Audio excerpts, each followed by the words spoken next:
Quand on parle d'amour de soi, on n'est pas en train de te dire fous-toi de la crème, mets-toi du make-up, sois pomponné, sapé comme jamais. On ne te parle pas de ça. Ça, ce sont les effets extérieurs, si je puis dire, qui ne vont pas répondre à comment je me sens en moi-même. Quand on te parle d'amour de soi, on te parle de quelque chose de beaucoup plus profond. Et ça, c'est super important que tu puisses l'intégrer. Oui, bien évidemment, que lorsque tu es à l'aise dans ta tenue vestimentaire, tu te sens peut-être mieux avec toi-même. Bien évidemment, c'est indéniable. Oui, bien évidemment, tu te sens à l'aise lorsque tu es bien coiffé, bien maquillé et que tu aimes le look que tu arbores. Bien évidemment. Mais que reste-t-il de toi lorsque tu enlèves ton fond de teint, ton rouge à lèvres, tes faux ongles, tes faux cheveux, tes faux cils? Que reste-t-il de toi lorsque tu n'es plus sapé comme jamais, que tu es en tenue de maison, en mode cocooning chez toi? Que reste-t-il de toi lorsque tu enlèves ta gaine, ta culotte ventre plat, ton collant qui te serre, qui t'étouffe, qui t'empêche de respirer? Que reste-t-il de toi quand tu es finalement dans cet espace où il n'y a ni apparat, ni fanfreluche, ni décoration? Moi, c'est ça qui m'intéresse. Je ne suis pas du tout en train de remettre en question le fait de s'apprêter. Je suis du signe astrologique Vierge ascendant Taureau, en signe lunaire Balance. J'aime tout ce qui est beau. Je suis très ancrée dans la terre, dans le matériel, dans la beauté, dans l'harmonie.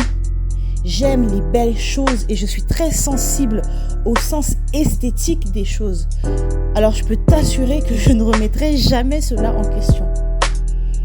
Mais j'aimerais qu'on puisse aller beaucoup plus en profondeur et qu'on puisse aller au-delà des apparats, au-delà finalement de toutes ces choses que nous mettons entre nous et les autres.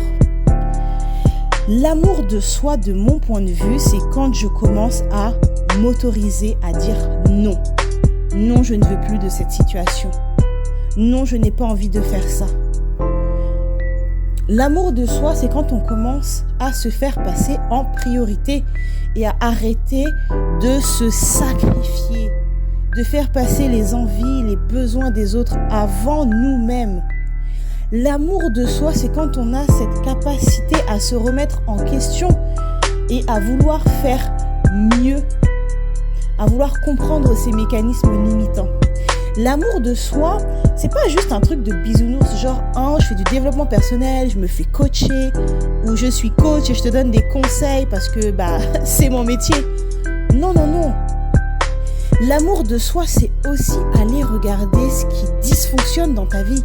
C'est aller te retourner pour faire le point sur ton histoire personnelle, sur tes traumas, sur tes blessures. C'est aller te confronter à tes zones d'ombre. Qui es-tu lorsque tu es dans ton ombre? Qui es-tu lorsque tu as un mauvais comportement? Qui es-tu quand tu te comportes comme une putain de bad bitch? Qui es-tu dans ces moments-là où tu n'as pas l'identité de la femme parfaite, toujours plaisante, toujours souriante, toujours agréable? Qui es-tu dans ces espaces-là?